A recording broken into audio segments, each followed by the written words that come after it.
ఈ రోజుల్లో చాలామంది చిన్నపిల్లలకి సరిగ్గా చేతిరాత రావట్లేదు, వాళ్ళ హ్యాండ్ రైటింగ్ అస్సలు బాగుండట్లేదు అని మనం వాపోతూ ఉండడానికి ప్రధానమైన కారణాల్లో ఒకటి పలకలు వాడకపోవడం అని తేలింది. పాత రోజుల్లో ఆ పలక మీద టీచరో, అమ్మో, నాన్నో ఒక అక్షరం రాస్తే శుద్ధముక్కతో, చాక్పీస్తో, బలపంతో చిన్నపిల్లలు చక్కగా దాని మీద ఎన్నిసార్లు చాలా చక్కగా దిద్ది ఆ అక్షరాన్ని, ఆ రాసిన వాళ్ళ వ్యక్తిత్వాన్ని కూడా అవపాసన పట్టేవాళ్ళు.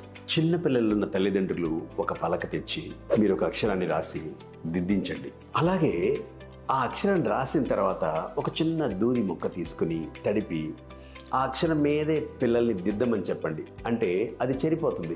కరెక్ట్గా చెరిపోయిన స్ట్రోక్ కూడా మీకు కనపడుతుంది. కాబట్టి పూర్తిగా చెరిపోతే ఆ అక్షరం కరెక్ట్గా వాళ్ళకి అవగాహనకు వచ్చినట్టు లెక్క. ఈ 2 పద్ధతుల ద్వారా పిల్లల చేతిరాతని చాలా చక్కగా చేయొచ్చు.